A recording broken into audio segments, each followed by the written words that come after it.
Right, మంచిది అందరికీ praise lord. మనం ప్రార్థన చేసుకుందాం. స్తోత్రం తండ్రి, పరిశుద్ధుడా, అబ్రహామిస్స యాకోబుల గొప్ప దేవానికి వందనాలు. వాక్యంలో వెళ్తున్నా, మాతో మాట్లాడు. నాకు కనిపించు, అందరికీ కనిపించు, నాతో మాట్లాడు, అందరితో మాట్లాడమని యేసుక్రీస్తు నామంలో ప్రార్థిస్తున్నాను తండ్రి. ఆమెన్. Thank you.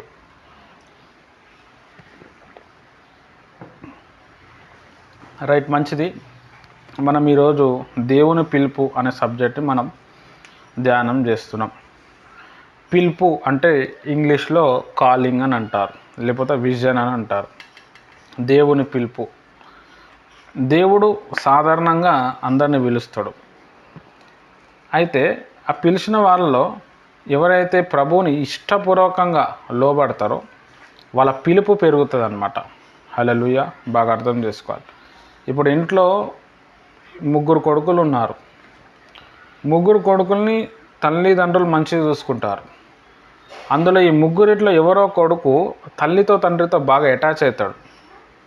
తల్లిదండ్రులకే సర్వస్వం అన్నట్టు పెద్ద కొడుకు చూడకపోవచ్చు, చిన్న కొడుకు చూడక మధ్యలో వ్యక్తి అన్నీ భరించటం, సహించటం, వంట చేయటం అన్నీ చూస్తూ ఉంటాడు. అప్పుడు ఏం చేస్తారు అని అంటే ఈ తల్లిదండ్రుల ఫోకస్ ఎక్కువగా ఏం చేస్తారు అంటే ఈ కొడుకు మీదనే ఉంటుంది. ఈ కొడుకుని ఎక్కువ ప్రేమించాలి, ఎక్కువగా డబ్బులు ఇవ్వాలి. అయ్యో ఈయనకి నాకు సహాయం చేయటం వల్ల ఈయనకేం సపోర్ట్ లేదు కదా అని చెప్పి ఏం చేస్తారు అంటే తల్లిదండ్రులు ఆ వ్యక్తికి సపోర్ట్ చేస్తారు, ప్రేమిస్తారు, అన్నీ పంచుకుంటారు. నా తర్వాత అంతా నీకే అన్నట్టు ఉంటుంది. అట్లా దేవుని ప్రియమైన వాళ్ళారా, దేవుడు మన అందరినీ పిలుస్తాడు. పిలిచినప్పుడు ఎవరైతే ఆ పిలుపుని అర్థం చేసుకొని దేవుని కోసం నేను ఏదైనా చేయాలి, ఏదో ఒకటి చేయాలబ్బా అని ఎవరైతే తనలాడుతుంటారు కదా, అప్పుడు దేవుడు వాళ్ళని గుర్తుపట్టి ఏం చేస్తారు అంటే వాళ్ళకి ఇంకెక్కువ ఫోకస్ ఇస్తాడు.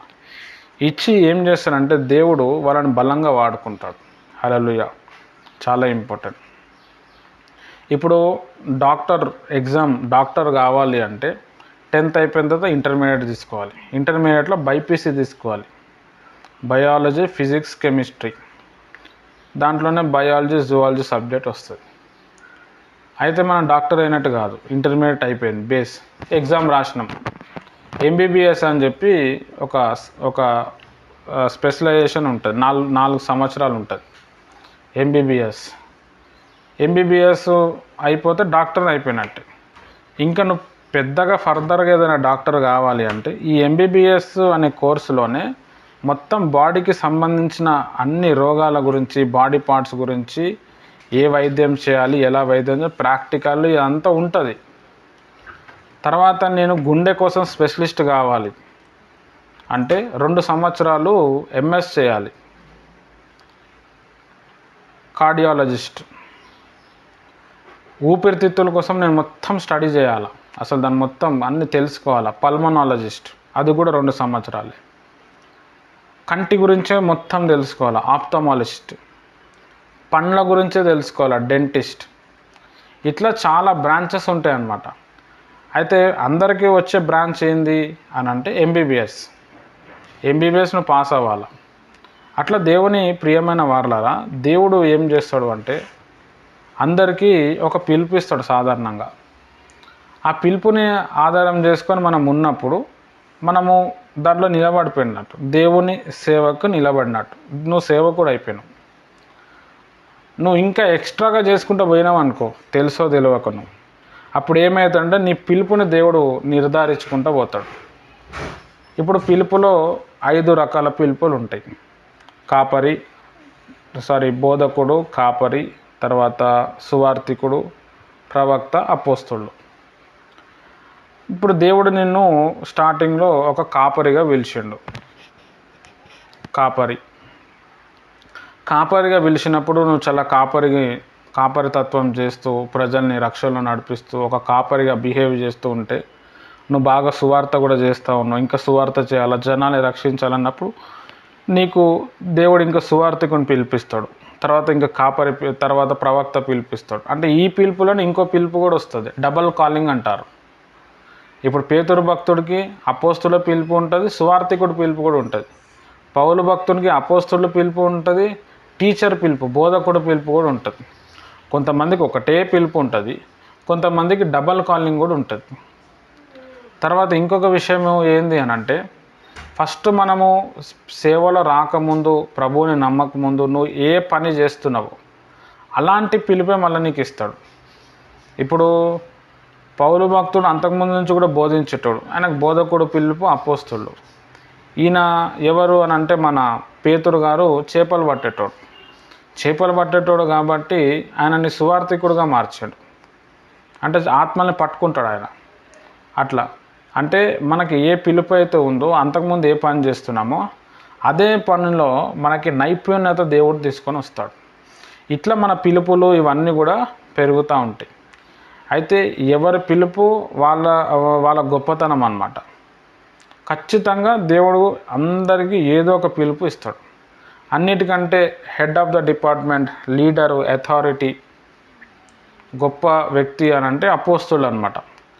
ఇక ఈయనకు మొత్తం దేవుడు బాగా ఎక్కువ ప్రిఫరెన్స్ ఇస్తాడు. దాని తర్వాత దేవుడు ఈయనకు బాగా నలగొడతాడు. వీళ్ళే మొత్తం అంతా డిసైడ్ చేసేది.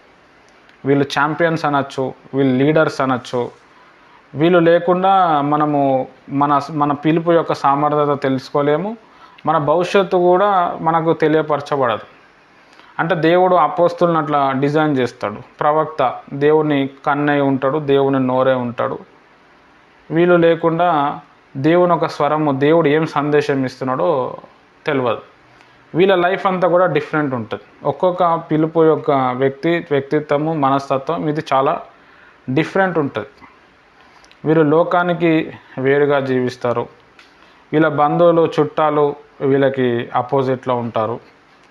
దాని తర్వాత ఎవరైతే ప్రవక్తలు ఉంటారో వాళ్ళ భార్యలతో చాలా ఇబ్బంది వస్తుంది వాళ్ళకి. నేను చాలామందిని చూసినాను. విడాకులు అయ్యే ఛాన్స్ ఉంటుంది, ఏమేమో ఉంటుంది.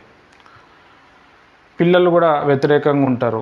కానీ దేవుని ఒక దయ వీరి మీద చాలా ఉంటుంది.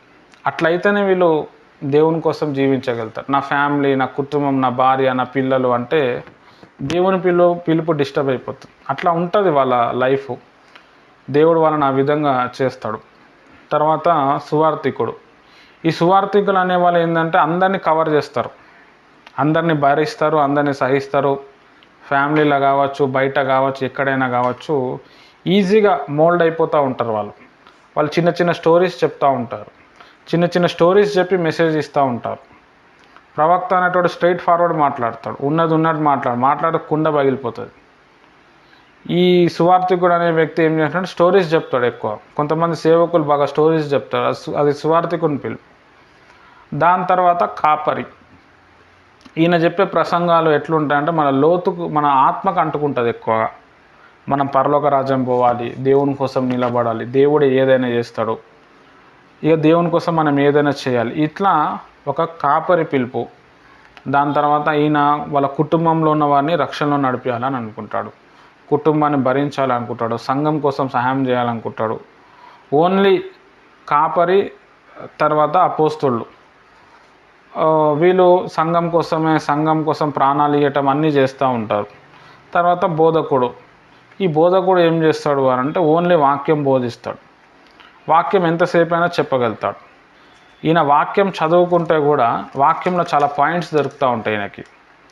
దాని తర్వాత వాక్యం చెప్పేటప్పుడు చాలా డీప్గా చెప్తాడు. నువ్వు ఏ సబ్జెక్ట్ అయినా చెప్పు, నువ్వు ఏదైనా తీసుకో, బైబిల్లో కావచ్చు, బయటది కావచ్చు, వీళ్ళు చాలా డీప్గా వెళ్ళిపోతారు. వీళ్ళు చెప్తా ఉంటే దాంట్లో డీప్గా వెళ్తారు వీళ్ళు. అది వీళ్ళ పిలుపుల్లో ఉన్న స్పెషాలిటీ అన్నమాట. తర్వాత వాక్యము నొక్కి చెప్తారు, ఇది ఉంది కదా అంటారు. ఇవి పిలుపుకి సంబంధించిన విషయాలు. నేను దీని గురించి చాలా డీప్గా చాలాసార్లు మీతోనే నేను పంచుకున్నాను. నా యూట్యూబ్ వీడియోస్ కూడా ఉన్నాయి. మళ్ళీ మనకి సంఘశాస్త్రం అనేది కూడా ఒక సబ్జెక్ట్ వస్తుంది, అది సెప్టెంబర్లో వస్తుంది సంఘశాస్త్రం. ఈ సంఘశాస్త్రం అనే సబ్జెక్ట్లో కూడా మొత్తం సంఘం అంటే ఏంది, అందులో కాపరి తత్వం అంటే ఏంది, ప్రవక్త ఏంది, ఎలా ప్రవచనాలు చెప్పాలి, దాని తర్వాత సంఘాలు ఎలా కట్టాలి, దేవుని సంఘానికి ఉండాల్సిన ముఖ్యమైన లక్షణాలు ఏంది, ఇవంతా కూడా పెద్ద సబ్జెక్ట్. అది కూడా నోట్స్ వస్తుంది మీకు. మళ్ళీ సెప్టెంబర్లో అది ఇస్తాను, అప్పుడు కూడా అది అయిపోతుంది. అట్లా రక్షణ శాస్త్రం ఈ నెలలో అయిపోతుంది, సంఘశాస్త్రం సెప్టెంబర్ నెలలో అయిపోతుంది. దానికి తగ్గట్టు ఇంకేమన్నా మానవ శాస్త్రం, ఆంథ్రోపాలజీ అంటారు, స్టడీ ఇన్ హ్యూమకైండ్. ఈ మానవ శాస్త్రం అనే సబ్జెక్టు చాలా ఇంపార్టెంట్. అంటే బయట సమాజంలో వెళ్తున్నప్పుడు మనిషి దేని గురించి ఆలోచిస్తాడు, మనిషి మెదడు ఎట్లుంటుంది, మనిషి నేచర్ ఎట్లుంటుంది, ఒక స్త్రీ నేచర్ ఎట్లుంటుంది, ఒక పురుషుడి నేచర్ ఎట్లుంటుంది, ఒక స్త్రీకి మనం ఎలా మార్చాలి, ఒక పురుషుడిని మనం ఎలా మార్చాలి, ఇది ఆంథ్రోపాలజీ అనే సబ్జెక్టు, మానవ శాస్త్రం అనే సబ్జెక్టు, ఆయన మైండ్, ఇదంతా చెప్తారు దాంట్లో. దాన్ని బట్టి మనకి ఏమవుతుందంటే సమాజంలో వెళ్తున్నప్పుడు ఏ వ్యక్తిని ఏ విధంగా ప్రభువు దగ్గర నడిపించాలి అనేది మీకు ఈజీగా ఆన్సర్స్ వచ్చేస్తాయి. దాన్ని పట్టుకొని మీరు ఈజీగా పరిచర్య చేయొచ్చు, ఆ పరిచర్య కూడా సక్సెస్ అయిపోతాయి. హల్లెలూయా. ఇది జస్ట్ ఏంటంటే మనకి నాలెడ్జ్ కోసమే. ఇప్పుడు నేను చెప్పే సబ్జెక్ట్స్ కావచ్చు, నోట్స్ మెటీరియల్ కావచ్చు, బేసిక్ ఏంటంటే మోకాల ప్రార్థన. మోకాల ప్రార్థన లేకుండా నీకు ఎంత నాలెడ్జ్ ఉన్నా పనిచేయదు. నీకు నాలెడ్జే లేదు, మోకాల ప్రార్థన ఉంది, కొంచెం పోవచ్చు ముందుకి, కానీ నాలెడ్జ్ కూడా ఉంటే ఎక్కువ అవుతుంది. కానీ నాలెడ్జే ఉండి మోకాల ప్రార్థన లేకపోతే కాదు. బైబిల్లో యేసు ప్రభు తన శిష్యులకి ప్రార్థన ఎలా చేయాలో నేర్పించిండు, కానీ ప్రసంగాలు ఎలా చేయాలో నేర్పించలేదు. ఒక వాక్యం చెప్పే వ్యక్తి బాగా ప్రార్థనలో ఉండి ఆయన ఏది చెప్పినా ఒక బుల్లెట్, గన్లకెళ్ళి బుల్లెట్ ఎట్లయితే రిలీజ్ అయితే ఎంత స్ట్రాంగ్ వస్తుందో అట్లా వస్తుంది అనమాట. అది అభిషేకంతో కూడిన ప్రసంగం. కాబట్టి మనం ప్రసంగం చేయాలన్నా, పాట పాడాలన్నా, ప్రార్థన చేయాలన్నా, మనం అద్భుతాలు చేయాలన్నా, స్వస్థతలు చేయాలన్నా మన జీవితంలో ప్రార్థన జీవితం అనేది ఉండాలి. రోజుకి 24 గంటలు ఉన్నాయి. ఈ 24 గంటల్లో ఏది ఏమైనా, వర్షం వచ్చినా, జ్వరం వచ్చినా, సావు వచ్చినా, ఏది వచ్చినా కనీసం లేదంటే ఒక గంట సేపు ప్రభువుతో ఏకాంతంలో వెళ్ళిపోవాలి మనం. ఏకాంతం, జస్ట్ సైలెంట్గా ప్రభుతో మాట్లాడుకోవటం, సైలెంట్గా ప్రభువుని స్తుతించటం, సైలెంట్గా ప్రభువుని కళ్ళు మూసుకొని నోరు మూసుకొని భాషలు మాట్లాడటం. అంటే మొత్తం ఏకాంతం అనమాట. దేవునికి నేను ఇది ఇస్తున్నాను. ఇది మనం డెవలప్ చేసుకోవాలి. ఇది మనం ఈ బైబిల్ క్లాసెస్లో ఇది కూడా మనము ప్రాక్టీస్ చేద్దాం. దేవుడు మనకు నడిపిస్తాడు. అయితే నేను చెప్పినా కదా, దేవుడు అందరినీ పిలుస్తాడు. ఆ పిలుపుకి ఎవరైతే లోబడి ముందుకు వస్తూ ఉంటారో అప్పుడు దేవుడు వాళ్ళకి ప్రవక్త పిలుపు, అపోస్తుల పిలుపు ఇట్లా ఇస్తుంటాడు. ప్రవక్తల్లో చాలా 12 మంది రకాలు ఉన్నామని చెప్పినాము. అపోస్తుల్లో ఒక 4-5 రకాలు ఉంటారు. కాపర్లో కూడా కొన్ని రకాలు ఉంటారు. ఇవన్నీ కూడా నేను చెప్పాను. ఇప్పుడు అవన్నీ నేను చెప్తలేను. దేవుని పిలుపులో గురించి సత్యాలు అనేది మనము చూద్దాం. దేవుడు ఎవరిని పిలుస్తాడు, ఆయన పిలిచేదానికి ఫ్యాక్ట్స్ అనమాట. Facts of the God's calling అని ఇంగ్లీష్లో అనొచ్చు.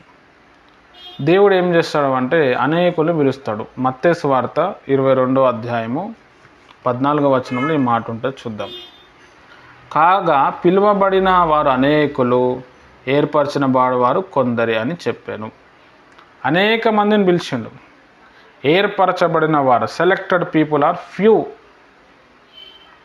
హల్లెలూయా. చాలా ఇంపార్టెంట్. అంటే దేవుడు చాలా మందిని పిలుస్తాడు. కొంతమంది లాస్ట్ వరకు నిలబడతారు.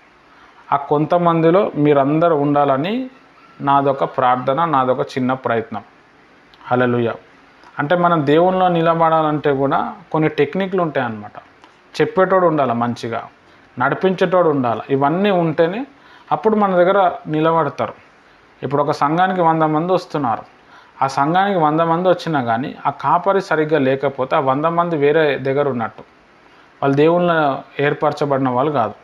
ఈ దేవుళ్ళు ఏర్పరచబడిన వాళ్ళు అంటే ఆ సంఘం ఒక టెక్నిక్తో ఆ పాస్టర్ ఏం చెప్పారో నడిపియాలి. అప్పుడు ఏమవుతుంది, ఉన్న కొంతమంది ఏమవుతారంటే ప్రభువు కొరకు వాడబడతారు, ప్రభువు కొరకు వాళ్ళు జీవిస్తారు. ప్రభు వస్తే వెళ్ళిపోతారు వాళ్ళు. హల్లెలూయా. ఇది చాలా ఇంపార్టెంట్.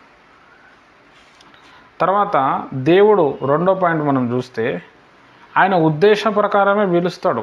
ఊరికైనా దేవుడు పిలవడు. ఆయన పిలిచిండంటే దానికి చాలా కారణాలు ఉంటాయి. ఇప్పుడు ఒక వ్యక్తి చెప్పిండు అనుకో, మీకు సేవ ఉంది బ్రదర్, మీరు సేవ చేస్తారు అని చెప్పి ఒక వ్యక్తి చెప్పిండంటే అదేం పెద్ద మన గొప్పతనం కాదు, దేవుడు ఉద్దేశం అన్నమాట అది. ఆ ఉద్దేశం వచ్చినప్పుడు, ఆ టైం వచ్చినప్పుడు, ఆ టైంకి వచ్చేటప్పటికి ఆయన సేవలు వచ్చేస్తాడు. నేనేమో బ్రదర్, నేను చాలా వ్యతిరేకంగా ఉన్నాను. అసలు మా ఇంట్లో ఎవరు, మా అమ్మ నాన్న కూడా ప్రభువుని నమ్ముకోలే, ఇప్పుడు కూడా నమ్ముకోరు. వాళ్ళంటే యేసు ప్రభు ఇష్టం ఉండదు. కానీ నేను ఎట్లా వచ్చినా బ్రదర్ నాకు అర్థమవుతుంది అంటారు. అది దేవుని యొక్క పిలుపు. దేవుడు ఒక టైం రాస్తాడు తన పుస్తకంలో. ఆ టైం మన దగ్గరకు వచ్చినప్పటికీ మనం దాంట్లో వచ్చేస్తామన్నమాట. రోమీయులకు రాసిన పత్రిక 8వ అధ్యాయము 28వ వచనం. దేవుని ప్రేమించు వారికి అనగా ఆయన సంకల్పము చెప్పున పిలువబడి వారికి మేలు కలుగుటకై సమస్తమును సమకూడి జరుగుచున్నవి. ఆయన సంకల్పంలో ఎవరైతే ఉన్నారో వారికి మేలు కలిగి ఆయన ఏది జరిగించుకోవాలో అది జరిగించుకుంటాడు. అంటే ఈరోజు మనం ఈ కాన్ఫరెన్స్ ప్రేయర్లో ఉన్నాం, ఈరోజు మనం ప్రభువుని నమ్ముకున్నాం, ఈరోజు మనం ప్రార్థన చేస్తున్నాం, ఈరోజు మనం పాట పాడుతున్నాం, మనం ప్రార్థన చేస్తే రోగులు బాగా అవుతారు, మనం ఎన్నో విషయాలు ప్రవచనాలు చెప్తున్నాం, దర్శనాలు చెప్తున్నాం అంటే అది ఓన్లీ దేవుని యొక్క సంకల్పము, సైతాన్ సంకల్పం కాదు. దేవుడు వచ్చి మనకు చెప్తాడు నువ్వు సేవ చేయాలా బేటా అని చెప్పిండు అనుకో, కొంతమంది డౌట్ పడతారు, దేవుడు చెప్పిండా సైతాన్ ఎప్పుడు కూడా సేవ చేయమని చెప్పాడు. అదొక్కటి గుర్తుపెట్టుకోవాలి మీరు. దేవుడు అయితేనే చెప్తాడు. ఒకవేళ దేవుడు మనకి వినిపించలేదు అనుకోండి, మన మనసులో ఒకటి కలుగుతుంది, అరే నేను చెయ్యాలి, నేను ఏదో బ్రదర్ నేను చిన్న చర్చన కట్టుకోవాలి, లేకపోతే ఉన్న ఒక 10 మందినన్నా నేను కాపాడుకోవాలి, నాకు తెలిసిన సబ్జెక్టు వాళ్ళతో నేను పంచుకోవాలి. ఇదంతా మన సొంత కాదు, దేవుడు ఆ భారం మన లోపల పెడుతున్నాడు. అది దేవుని ఒక ఉద్దేశ ప్రకారంగా దేవుడే నడిపించుకొని ఆ టైం వచ్చినప్పుడు జరుగుతుంది అంతే. ఇప్పుడు పలానా ఏరియాలో పలానా పాకిస్తాన్లో నువ్వు సేవ చేయాలని చెప్పి దేవుని ఒక ఉద్దేశం ఉంది. తర్వాత దేవుడు పిలిచిండు, దేవుని ఒక ఉద్దేశంలో నువ్వు ఉన్నావు అనుకో, నువ్వు పాకిస్తాన్లో వెళ్ళి సేవ చేయనంత వరకు నేను ఎవడు చంపలేడు, ఎవ్వరి వల్ల కాదు. ఏ కరోనా రావచ్చు, ఏదైనా రావచ్చు, దేవుడు బతికిచ్చేస్తాడు. హల్లెలూయా. చాలా ఇంపార్టెంట్. అంటే దేవుడు మనల్ని ఎన్నుకున్న తర్వాత మనం ఎక్కడ చచ్చిపోయినా, మనం ఏమైపోయినా దేవుని ఉద్దేశం ప్రకారమే జరుగుతుంది. అందుకే మనం ఏం చేయాలంటే మనకు పుట్టిన పిల్లల్ని ప్రభువుకు సమర్పించాలి. కొడుకు కావచ్చు, కూతురు కావచ్చు, ప్రభా నా 2 పిల్లల్ని నేను నీకు సమర్పిస్తున్నా, వాళ్ళని నువ్వు కాపాడు, మంచి సేవకులుగా నువ్వు తయారు చేయంటే వాళ్ళకు వచ్చే మరణగండాలు తగ్గిపోతాయి. దేవుని యొక్క హస్తం ఏమైతుందంటే వాళ్ళ దగ్గరకు వస్తుంది. వాళ్ళు ఏడైనా ఉండని, మనం చచ్చిపోయినా కానీ ఏదో ఒక టైంలో వాళ్ళు దేవుని సేవలో వచ్చేస్తారు. 20 ఏళ్ళ తర్వాత అయినా వచ్చేస్తారు. అందుకే మనం దేవునికి సమర్పించాలి. దేవునికి మనం సమర్పించకుండా అది పెద్దగా వర్కౌట్ కాదు. హల్లెలూయా. తర్వాత దేవుడు ఎవరిని పిలుస్తాడు అంటే నీతిమంతులుగా తీర్చబడిన వారిని పిలుస్తాడు అనమాట. ఇదే రోమీయులకు రాసిన పత్రిక 8వ అధ్యాయము 30వ వచనంలో ఉంటుంది. మరియు ఎవరిని ముందుగా నిర్ణయించెనో వారిని పిలిచెను, ఎవరిని పిలిచెనో వారిని నీతిమంతులుగా తీర్చెను, ఎవరిని నీతిమంతులుగా తీర్చెనో వారిని మహిమపరచెను. చూడండి, ఫస్ట్ ఎవరినైతే సెలెక్ట్ చేసిండో వారిని పిలిచిండు, ఎవరినైతే పిలిచిండో వారిని నీతిమంతులుగా చేసిండు, ఎవరినైతే నీతిమంతులుగా చేసిండో వారిని మహిమపరిచిండు. ఇప్పుడు ఈ కాన్ఫరెన్స్ ప్రేయర్లో ఎంతమంది అయితే దేవుని దగ్గరకు వచ్చారో మీరు నీతిమంతులు, ప్రభు మీ పాపాలు క్షమించేసిండు. ఇప్పుడు ఏం చేస్తున్నాడు? మిమ్మల్ని ప్రభు మహిమపరుస్తాడు. ఆయనను మహిమపరచటానికి, మిమ్మల్ని మహిమపరచటానికి దేవుడు మిమ్మల్ని పిలుచుకున్నాడు. అందుకే మీ పిలుపు చాలా గొప్పది. నాకు మా ఫ్యామిలీ పట్టించుకుంటలేదు, మా అన్న పట్టించుకుంటలేడు, మా వదిన పట్టించుకుంటలేదు, మా అమ్మ పట్టించుకుంటలేదు, మా నాన్న పట్టించుకోరు వాళ్ళు. దేవుడు ఎన్నుకున్నాడు, ఇక్కడ నీతిమంతులుగా చేసిండు, మనల్ని మహిమపరుస్తూ ఉంటాడు. హల్లెలూయా. చాలా ఇంపార్టెంట్. తర్వాత దేవుని పిలుపు మన దగ్గరికి వస్తూ ఉన్నప్పుడు మన లోకంతో మనం ఏమవుతుందంటే కట్ అయిపోతాం. మనం ఎవరినైతే బాగా ప్రేమిస్తామో వాళ్ళే మన దగ్గరికి దూరం అయిపోతారు. కారణం ఏంటంటే దేవుడు కట్ చేసుకుంటూ పోతాడు. ఇప్పుడు మన పిల్లోని మనం కాపాడుకోవాలనుకుంటాం, మన పిల్లోడు ఎవరి దగ్గర చెడిపోతే మనం ఇష్టపడతామా? అట్లా దేవుడు ఏం చేస్తాడంటే తన చాలా వాల్యుబుల్ ఉద్దేశాలు మనలో నింపటానికి మనల్ని ఎవడైతే డిస్టర్బ్ చేస్తున్నాడు, పోనీ మనల్ని ఎవడైనా దేవునిలో పెంచుతున్నాడు అనుకో, వాడిని ఇంకా దగ్గరగా చేస్తాడు. మనల్ని ఎవరైతే డిస్టర్బ్ చేస్తున్నాడో వాడిని కట్ చేసుకుంటా ఒంటరిగా చేసేస్తాడు. మనల్ని ఒంటరిగా చేసేసి ఆయన వచ్చి మనతో మాట్లాడి అనేక విషయాలు బయలుపరిచి ఆయన ఏం చేస్తాడు అంటే ఆయన తరఫు తీస్తాడు అనమాట. ఈ భాగ్యము దొరికింది అని అంటే, ఈ భాగ్యం మనలో కలుగుతుందంటే మనంత అదృష్టవంతులు ఎవరు లేరు. హల్లెలూయా. ఇది మనము అర్థం చేసుకోవాలి. మనమేమో అయ్యో నాకు ఎవరు పట్టించుకుంటలేరు, నాకేమైనా అయిపోతే ఎట్లా, ఇట్లా అనుకుంటూ ఉంటాం. కానీ పిలిచినవాడు నమ్మదగినవాడు. ఆయన మనిషి లెక్క మాట ఇచ్చి మర్చిపోయేవాడు కాదు. ఆయన మాట గొప్పది, ఆయన చేత గొప్పది. ఆయన ఏదైనా చెప్పిందంటే ఖచ్చితంగా చేస్తాడు. చెప్పకుండా ఏది కూడా చేయడు. ఆయన చేతిలో మనం పడ్డాం కాబట్టి ఆయన ఖచ్చితంగా మనల్ని మహిమపరుస్తాడు. ఇదంతా కూడా దేవుని యొక్క కృప. ఈరోజు శాంసన్ బ్రదర్ మస్తు వాక్యం చెప్తుండంటే నాదేం లేదు, దేవుడు కృప అంతే. దేవుడు నాకు అది ఇచ్చిండు, నేను చెప్తున్నా అంతే, ఏం లేదు. మట్టి నేనైతే. హల్లెలూయా. ఈ మట్టి ఘటంలో తన ఆత్మను ఉంచి తను మాట్లాడుకుంటూ పని జరిగించుకుంటున్నాడు. మరి నేను ఎంత దేవునికి రుణస్థులుగా ఉండాలి, దేనికోసం నేను ఎంత పని చేయాలా? కానీ నేనేం చేస్తున్నా? దేవుడు నన్ను ఇంత ప్రేమిస్తూ ఉంటే నేను ఆయన దగ్గరకు పోతలేదు. నాకు ఇంకా కార్యం కాలేదు, ఇంకా దేవుడు ఎప్పుడో చేస్తాడు అని చెప్పి చిల్లర విషయాల గురించి నేను ఆలోచించుకొని అక్కడే ఆగిపోతున్నాను. దేవుడు ఏమంటాడు, నీకు బ్రైట్ ఫ్యూచర్ ఇస్తా, నువ్వు దాంట్లోకి వెళ్ళి బయటికి రా, కట్టలు తెంపుకొని రా అని చెప్తుంటాడు. నేనేం చేస్తా, నాకు రూపాయి వస్తే చాలు, నాకు 100 రూపాయలు వస్తే చాలు, నాకేంది అట్లా అనుకుంటాం. బైబిల్లో గిద్యోన్ అనే వ్యక్తి ఇట్లనే అనుకున్నట్టు, నీ ఒక్కడి ద్వారా నేను దేశాన్ని మార్చేస్తాను అని అంటే, నా వల్ల కాదు, ఇంకెవరినైనా వాడుకో అంటాడు. అప్పుడు ప్రభు ఏమంటాడు, లేలే నాకు నువ్వే కావాలంటాడు. తర్వాత వస్తాడు, అది తర్వాత విషయం. ముందే వచ్చి ఉంటుంది ఇంకా బాగుంటుంది. హల్లెలూయా. బైబిల్లో యెషయా పిలవంగానే వచ్చేసాడు. చాలా ఇంపార్టెంట్. కాబట్టి దేవుడు మనకి చెప్పినప్పుడు మనం దేవుని కోసం నిలబడిపోవాలి. తర్వాత ఏమవుతుంది, ఉన్నతమైన స్థాయికి తీసుకొని వెళ్ళిపోతాడు. అందులోనే సంతోషం, అందులోనే జీవం, అందులో నెమ్మది, అందులోనే సమాధానం. ప్రభు చెప్పిండు నిన్నగాక మొన్న, ఎవరైతే నా కోసం అందరిని వదులుకొని వస్తారో 100% వాడిని సంపాదించుకుంటారు అన్నాడు. హల్లెలూయా. చాలా ఇంపార్టెంట్.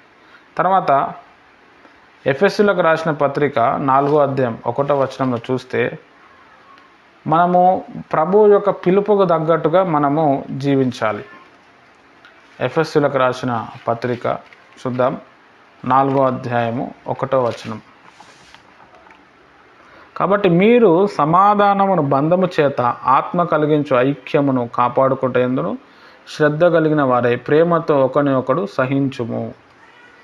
హల్లెలూయా. ప్రేమతో ఒకరినొకరు సహించాలి.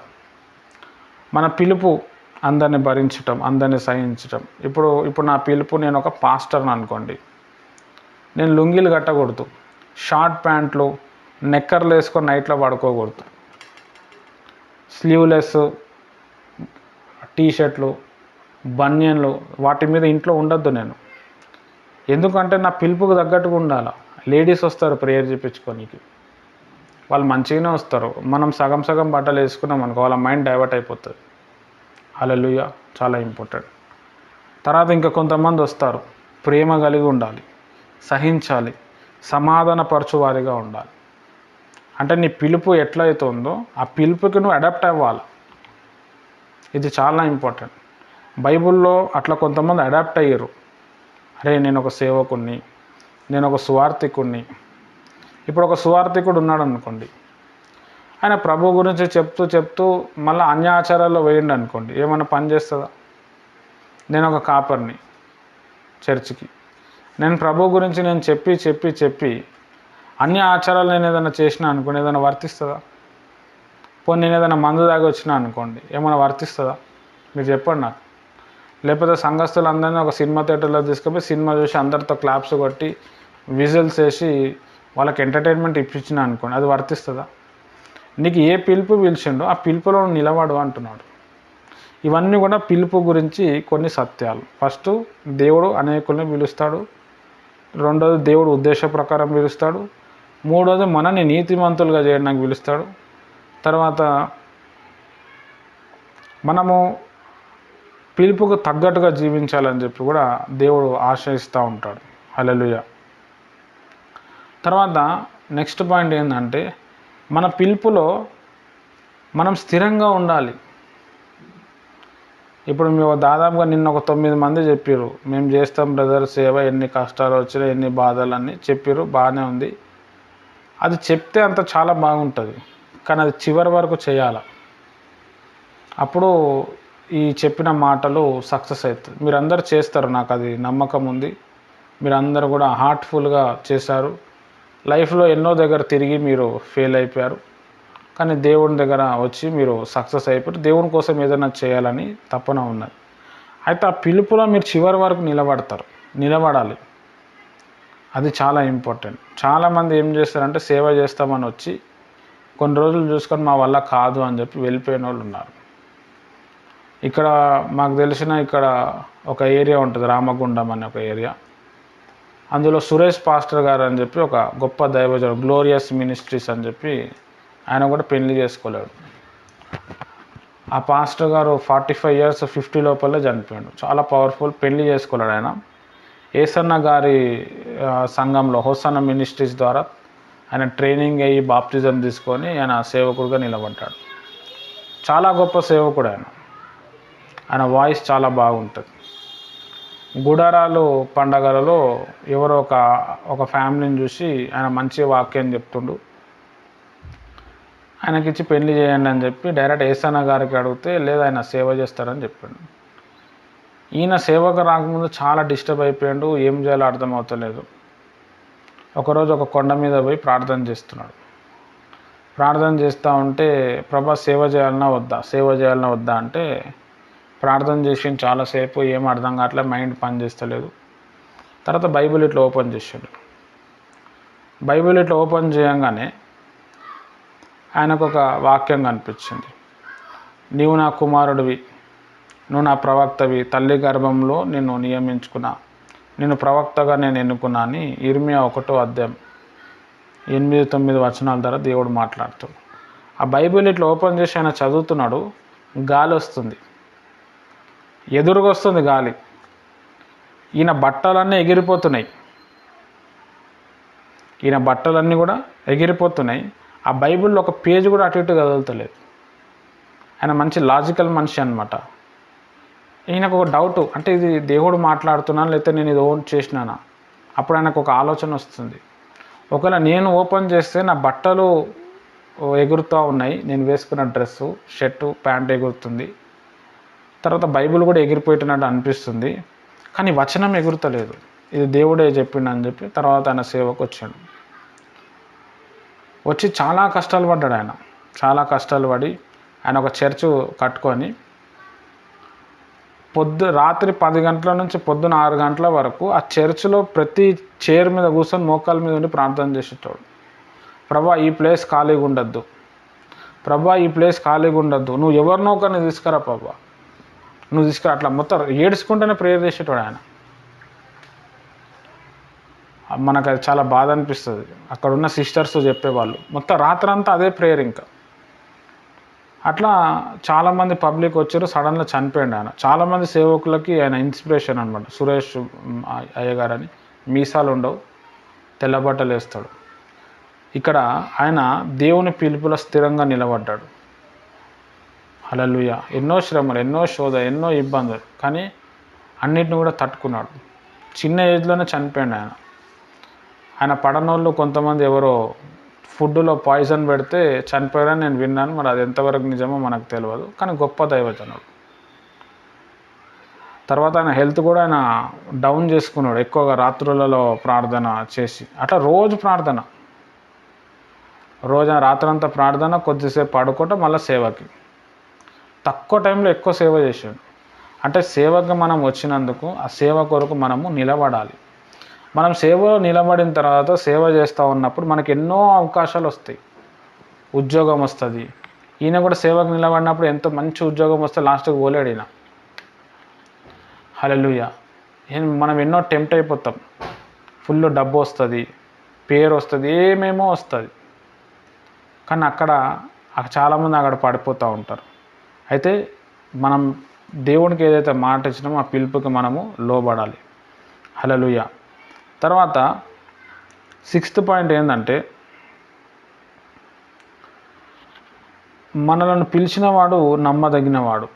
ఇది 1 తెస్సలోనికీ 5:24 ఉంటుంది. నేను రెఫరెన్స్ చదువుతలేను, టైం దొరకదు. పిలిచినవాడు నమ్మదగినవాడు, అంతే. కొంతమందిని దేవుడు ఏం చేస్తాడంటే సిటీలో ఏర్పరచుకొని పల్లెటూరులో పంపిస్తాడు.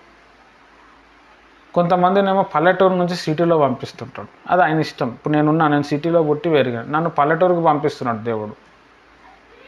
అది ఆయన చిత్తం, అది మనం ఏం చేయలేం. ఇప్పుడు కొంతమంది ఉన్నారు, మా దగ్గర ఉన్న పాస్టర్స్ ఉన్నారు, వాళ్ళు పక్కా పల్లెటూరులో పుట్టి సిటీలో వచ్చి సేవ చేస్తున్నారు. అది ఆయన ఇష్టం. పిలిచినవాడు నమ్మదగినవాడు. ఎక్కడ పోయినా నేను సేవ చేస్తా ప్రభా, ఎవరికైనా నేను సేవ చేస్తా, ఆ మనసు మనకు రావాలా. ఎందుకంటే ఇది ఏది లోకం శాశ్వతం కాదు. ప్రజలు ఆడ నశించిపోతారు, మనం పోతే బాగుంటుంది. కొంతమంది రక్షింపబడతారు. కొంతమంది ఎలాసేపు ప్రార్థన చేస్తారు, ప్రభా మంచి ఏరియాలో అయ్యి, మంచి కానుకలు ఇచ్చే ప్లేస్లో నాకు వేయండి అని చెప్పి ప్రార్థన చేస్తారు. తర్వాత వీళ్ళు ఏం చేస్తారు, దేవుడు వేస్తాడో వేయరు అని చెప్పి వీళ్ళే సొంతంగా చూసుకుంటారు. ప్రభా ఇక్కడైతే నేను కంఫర్ట్గా సేవ చేస్తా. సిటీలో సేవ చాలా ఈజీ, కంఫర్ట్, మంచి డబ్బులు వస్తాయి. ఊర్లోనే రాదు. ఊర్లో 75% పబ్లిక్ ఉంటారు, సిటీలో 25% ఉంటారు. ఎట్లా అంటే చెప్పినా చాలాసార్లు. ఇప్పుడు ఒక విజయవాడ ప్రాంతం ఉంది. విజయవాడ ప్రాంతం మొత్తం మంది సిటీలో ఉండరు. ఒక 25%, 10% ఇక్కడ ఉంటారు. మళ్ళీ ఇంకొక ప్రాంతం అట్లా కలిపి సిటీ పెద్దగా అవుతుంది. కానీ మెయిన్ పబ్లిక్ ఎక్కడ ఏడుంటారో ఆ విజయవాడ ప్రాంతంలో ఉంటారు. అట్లా దేవుని ప్రియమైన వాళ్ళారా, పల్లెటూరులోనే పబ్లిక్ ఎక్కువ ఉంటారు. పల్లెటూరులో సరిగా లేవని చెప్పి సిటీలో వస్తారు, కానీ సిటీలో ఒక్కడే వస్తాడు పని చేసుకొని. ఊరంతా కూడా, ఆ ఊరి బంధువులు చుట్టాలంతా కూడా పల్లెటూరు. అందుకే సిటీలో ఎవరైనా చనిపోతే సిటీలో పాతి పెట్టారు, వారు ఊరికి తీసుకుపోతారు. వాళ్ళ బంధువులు చుట్టాలు అందరూ ఆడనే ఉన్నారని వస్తే వాళ్ళే వస్తారు ఏడవనికి. హల్లెలూయా. కానీ పల్లెటూరులో సేవ చేయటమే చాలా కష్టం. తినడానికి సరిగా తిండి ఉండదు, ఆటో ఫెసిలిటీ సరిగా ఉండదు. తర్వాత సిటీలో అలవాటైనడు ఊరిలో సేవ చేయటం చాలా కష్టం. కానీ దేవుడు మనల్ని పిలిస్తే ఎక్కడ పోమంటే అక్కడ పోయి మనము సేవ చేయాలి. హల్లెలూయా. తర్వాత మనం ఇంకా చూస్తే 7th పాయింట్ ఏంటంటే, మన పిలుపుని మనం గ్రహించాలి. ఎఫెసీయులకు రాసిన పత్రిక 1వ అధ్యాయం 18వ వచనం. మరియు మీ మనోనేత్రము వెలిగింపబడినందున ఆయన మిమ్మల్ని పిలిచిన పిలుపు వలనైనను నిరీక్షణ ఎట్టిదో, పరిశుద్ధులలో ఆయన స్వాస్థ్యమును యొక్క మహిమైశ్వర్యం ఎట్టిదో, ఆయన క్రీస్తునందు వినియోగించిన బలాతిశయమును బట్టి విశ్వసించు మన యందు ఆయన చెప్పుచున్న తన శక్తి యొక్క అపరిమితమైన మహత్యమైన ఎట్టిదో మీరు తెలుసుకోవాలనని మన ప్రభువైన యేసు క్రీస్తు యొక్క దేవుడైన మహిమ స్వరూపియగు తండ్రి తనను తెలుసుకుంటే యందు మీకు జ్ఞానమును ప్రత్యక్షతము గల మనసును అనుగ్రహించున్నట్లు నేను నా ప్రార్థన యందు మిమ్మల్ని గూర్చి విజ్ఞాపన చేయుచున్నాను అంటున్నాడు. పౌలు భక్తుడు ఎఫెసీయులకు ఏమని చెప్తున్నంటే, మీ పిలుపు మీరు గ్రహించాలని చెప్పి నేను దేవునికి ప్రార్థన చేస్తున్నా అంటున్నాడు. హల్లెలూయా. మన పిలుపుని మనము గ్రహించాలి. ఇప్పుడు నేను చెప్తాను నీ పిలుపు ఇదని, కానీ నీకంటూ ఒక పిలుపు ఉంటుంది. నీ పిలుపు నీకే తెలుసు అనమాట. నువ్వు దాన్ని గ్రహించాలి. దేవునికి అడిగితే దేవుడే చెప్తాడు. నేను ఒక పిలుపుకి ఎలాంటి సిమ్టమ్స్ ఉంటో చెప్పిన నేను, అది 100% నిజమైంది. తర్వాత యూట్యూబ్లో కూడా ఇంగ్లీష్లో కొన్ని మల్టిపుల్ క్వశ్చన్స్ ఉంటాయి. వాళ్ళు కొన్ని క్వశ్చన్స్ అడుగుతారు, మనము కరెక్ట్గా దానికి మనం చెప్తే కూడా నీది ఏం పిలుపో వాళ్ళు చెప్పేస్తారు. ఆడ దాంట్లో వచ్చేస్తుంది. 25 క్వశ్చన్స్ ఏమి ఉంటాయి. ఆ క్వశ్చన్స్ అడిగినప్పుడు మనకి ఏమనిపించిందో ఆ క్వశ్చన్స్ పెట్టాలి. అట్లా 2-3 సార్లు పెడితే మన పిలుపు వచ్చేస్తుంది. నేను అట్లా పిలుపు పెడితే నాది అపోస్తులని వచ్చింది, చాలాసార్లు వచ్చింది. దానికి ముందే తెలుసు మనకు అపోస్తులని. తర్వాత చూద్దాం మనం ఇంకా. తర్వాత మన పిలుపు గురించి మనం ఏం చేయాలంటే, ఖచ్చితమైన నిర్ధారణ మనకు ఉండాలి. ఇది నా పిలుపు, ఎవడు ఏది చెప్పినా నాది ఈ పిలుపు అని మనకి నిజంగా నిర్ధారణ ఉండాలి. హల్లెలూయా. పేతురు రాసిన పత్రిక 2వ పత్రిక 1వ అధ్యాయము 10వ వచనం. పేతురు రాసిన 2వ పత్రిక 1వ అధ్యాయం 10వ వచనం. అందువలన సహోదరులారా, మీ పిలుపును ఏర్పాటును నిశ్చయంగా చేసుకుంటే మరీ జాగ్రత్త పడుడి. మీ పిలుపును బట్టి మీరు మరీ జాగ్రత్త పడండి. అంటే మన పిలుపు గురించి మనం తెలుసుకొని దాని మీద మనం ఇంకా ఎక్కువ నాలెడ్జ్ సంపాదించుకోవాలి. దేవుణ్ణి అడగాలి, ప్రభా నాకు ఈ పిలుపు ఇచ్చావా, ఈ పిలుపు గురించి నేను ఏం చేయాలి, నేను ఇంకా ఏం ఫాలో అవ్వాలి, నా లోపల ఏం తప్పిదాలు నువ్వు నాకు చెప్పు, ఎవరినన్నా పంపించానో చెప్పు, నేను నేర్చుకుంటా. ఇది చాలా ఇంపార్టెంట్. అప్పుడు దేవుడు బాగా ఇష్టపడి నేను నా పిలుపు గురించి తెలుసుకొని మస్తు ప్రయత్నాలు చేసినాను. హల్లెలూయా. తర్వాత నా పిలుపు గురించి నాకు అర్థమైంది. దాని మీద అసలు ఆ పిలుపులు అంటే ఏంది, ప్రవక్త మైండ్ సెట్ ఎట్లుంటుంది, పాస్టర్ మైండ్ సెట్ ఎట్లుంటుంది. ఒకడేమో ప్రవక్త అంటాడు, ఒకడేమో పాస్టర్ అంటాడు. అరే ఏంది, ఒకడేమో నువ్వు అన్ని ఊర్లు తిరుగుతున్నావు కాబట్టి నువ్వు ఒక ఇవాంజలిస్ట్ అని చెప్తాడు. ఏంది ఇవన్నీ చూసుకుంటే అప్పుడు తర్వాత నాకు అర్థమైపోయింది. హల్లెలూయా. మనకు అది ఉండాలా. చాలామంది క్రైస్తవుల్లో అసలు పిలుపు అంటే ఏందో తెలియదు, ఎందుకు పిలువబడ్డారో అసలే తెలియదు. హల్లెలూయా. తర్వాత మనం ఇంకొక విషయం మనం చూస్తే, తెలియని వారిని, బలహీనులను దేవుడు పిలుస్తాడు. దేవుడు ఎప్పుడు కూడా జ్ఞానవంతుల్ని, బాగా మంచి శక్తివంతుల్ని పిలవాడు. బలహీనులను పిలిచి సైతాన్ని వెర్రివాణిగా చేస్తాడు. వెర్రివాడు, పిచ్చివాడు, లేదంటే అమాయకుడు, ఫ్యామిలీలో అందరు తొక్కేసిన వాళ్ళు, అన్యాయం జరుగుతుంది కదా, సైతాన్ కొంతమంది వ్యక్తుల్ని భయంకరంగా అన్యాయం చేస్తుంది. అలాంటి వాళ్ళే దేవుడు పట్టుకుంటాడు. హల్లెలూయా.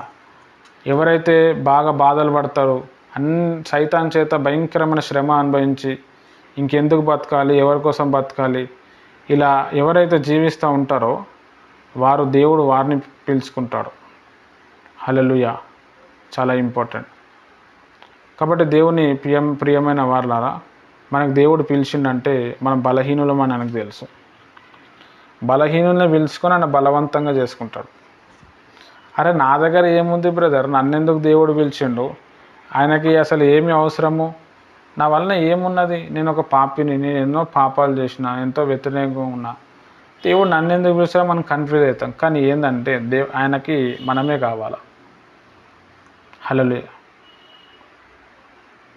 తర్వాత నెక్స్ట్ 10వ పాయింట్ చూస్తే, దేవుడు మనకిచ్చిన పిలుపు ఏదైతే ఉంటుందో అది మార్చాడనమాట. హల్లెలూయా. ఉన్నతమైన ఇంకో పిలుపు ఇస్తాడేమో కానీ పైనుంచి కింద స్థాయికి తీసుకొని రాడు. దేవుడు నేను రాజుల ముందర నేను వాడుకుంటా అని చెప్పిండు అనుకో, రాజుల ముందరనే తీసుకుపోతాడు కానీ మళ్ళీ దరిద్రుల దగ్గర తీసుకురాడు. హల్లెలూయా. చాలా ఇంపార్టెంట్. అంటే దేవుడు ఏదైతే పిలుపు ఇచ్చిండో, ఏదైతే పిలుపుతో మనల్ని పిలిచిండో, ఆ పిలుపు ద్వారా మనని ఖచ్చితంగా ఆయన వాడుకుంటాడు. మనం చేయాల్సింది ఏంటంటే ఆయన అందుబాటులో ఉండాలి, అంతే, సింపుల్. మన పిలుపుకి మూలాధారం ఎవరు అంటే దేవుడు, తండ్రి అయిన దేవుడు, యేసు ప్రభువారు. తర్వాత దైవజనుల ద్వారా, తర్వాత సువార్త ప్రకటింపడం ద్వారా, తర్వాత కృపచేత దేవుడు మనకి పిలుపు ఇచ్చిండు, లేకపోతే సువార్త ద్వారా పిలిపించిండు. ఒక దైవజనుడు ద్వారా, ప్రభా ఈయనను సేవలో వాడుకో, ప్రభా ఈయన మంచి ప్రభా నీకు వాడబడతాడని ఒక దైవజనుడు ప్రార్థన చేస్తే కూడా, ప్రభా నా టైం అయిపోతుంది, నా వల్ల అవుతలేదు, ఇంకెవరినైనా పంపి, అప్పుడు దేవుడు సరే అని చెప్పి ఎవరినో ఒకరిని సెలెక్ట్ చేస్తాడు. హల్లెలూయా. ఆ విధంగా దేవుడు ఏం చేస్తాడు అంటే, దేవుడు తన బిడ్డల్ని పిలుచుకొని ఆయన సేవ జరిగించుకుంటూ ఉంటాడు. హల్లెలూయా. చాలా ఇంపార్టెంట్. తర్వాత మనం చూస్తే దేవుని సాధారణమైన పిలుపులు మనం చూస్తే ఎందుకు పిలిచిండు, మన నార్మల్ పిలుపు మనం చూస్తే ఆయనతో సహవాసం కలిగి ఉండటానికి పిలుచుకున్నాడు. నేను చాలాసార్లు చెప్పాను, ప్రభువుతో చేసే సహవాసమే పరిచర్యగా మారుతుంది. ప్రభుతో సహవాసం చేసినప్పుడు తన మనసు మన దగ్గరకు వస్తే, ఆ మనసు తీసుకొని బయటికి పోయినప్పుడు అది పరిచర్యగా మారి అనేక మంది పరిచర్యలు వచ్చి కూర్చుంటారు. అయితే బేసికల్గా పరిచర్య ఎక్కడ స్టార్ట్ అయిందంటే మన ఇంట్లో స్టార్ట్ అవుతుంది, ప్రభుతో మనతో కనెక్షన్. హల్లెలూయా. ప్రభు మన ఎందుకు పిలిచాడు, ఆయనతో సహవాసం చేయటానికి. చాలామంది ఏంటంటే పిలుపు ఉందని చెప్పి సేవ అని చెప్పి అన్ని సేవ చేస్తారు, ప్రభుకి టైం ఇయ్యరు. వాక్యం ప్రిపేర్ అవుతారు, తర్వాత బైబుల్, నాలాంటి Bible colleges, Bible subject, records ఇవన్నీ రాస్తాడు. కానీ మెయిన్ కాల్ ఏంది, దేవునితో అది ఉండదు అనమాట. అక్కడే ఫెయిల్ అయిపోతుంది. పెద్ద సేవకులు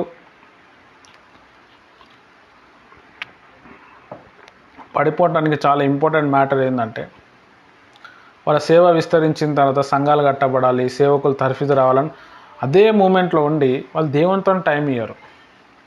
కానీ అసలు దేవుడు ఎందుకు పిలుచుకున్నాడు? ఆయనతో సహవాసం చేయడానికి పిలుచుకున్నాడు.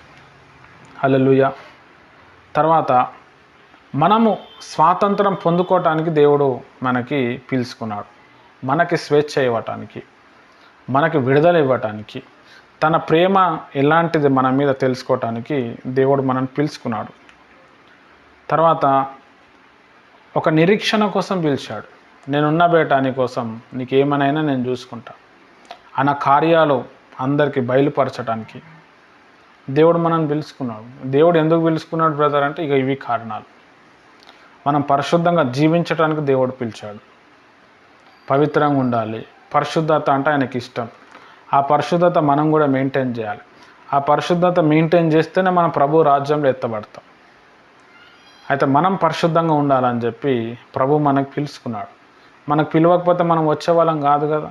మనం రాకపోతే మనం నరకానికి పోయే బ్యాచ్ కదా.